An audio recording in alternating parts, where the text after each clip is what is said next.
Slice of life rant number 3.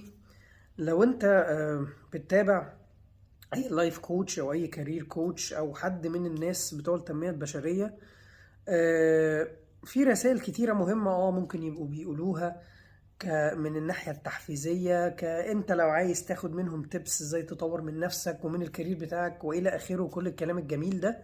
لكن الشيء المهم، ما تخليش حد يقلل من اي انجاز صغير انت بتعمله، وما تخليش حد دايما يحسسك ان انت ما تسواش حاجة. ما تخليش حد يحسسك ان انت لو عندك كام سنة وما عملتش الستارت اب بتاعك، يا ابني انت عايش ليه؟ انت فشلت خلاص يا ابني، انت ازاي ساكت على كده؟ انت ازاي سايب نفسك كده؟ ما تخليش حد دايما يحسسك ان النجاح بتاعه هو ده المقياس، ان انت لو ما عملتش اللي هو عمله في السن اللي هو عمله فانت كده فاشل. ممكن يبقى فيه جانب تحفيزي، لكن الجانب الأكبر اللي أنا ببقى شايفه بيعملوه غلط إنه بيخليك ناقم على عيشتك اللي هي ممكن تبقى حلوة وممكن يبقى عندك نجاحات. فممكن تلاقي نفسك مثلا اترقيت في شغلك، بقيت تيم ليدر مثلا، خدت بوزيشن زيادة، خدت فلوس زيادة، لكن بسبب تأثير الكلام الكتير منهم اللي طريقته 90% منها بتبقى غلط، تلاقي نفسك اللي بيجي في تفكيرك ايه يا 28 سنة ولسه هبقى تيم ليدر؟ ده اللي قدي مانجرز دلوقتي. تلاقي نفسك لو اترقيت بقيت مثلا مانجر، ده انا لسه مانجر وانا عندي 34 35 سنة ببدأ اخد تايتل مانجر، ده اللي قدي عاملين شركات ستارت ابس.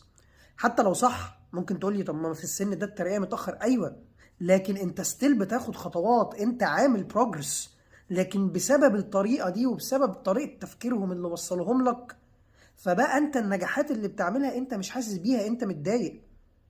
في حاجة يا جماعة اسمها شورت تيرم جولز ولونج تيرم جولز.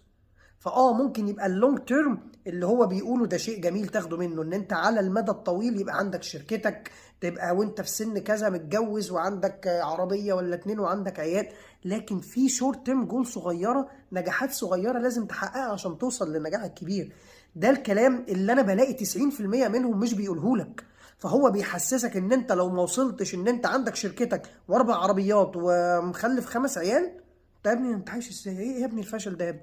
يلا انت بتنام 6 ساعات؟ ايه ده؟ انت ازاي ساكت على نفسك كده؟ ازاي ساكت على نفسك؟ انت بتنام 6 ساعات؟ ازاي بتاكل 4 وجبات في اليوم؟ كل يا ابني وجبتين يا ابني واشتغل، عشان بص شايف انا عامل ازاي؟ باكل وجبه واحده عشان كده عندي 4 شركات. ده كلام فاضي. ما تخليش حد يقلل من اي نجاحات بتعملها، وهو اللي يحط لك الستاندرد بتاع حياتك المفروض تبقى عامله ازاي، وغير كده فانت فاشل. لا، انت مش فاشل، ممكن تبقى بتاخد خطوات بطيئه، ممكن يبقى محتاج تطور من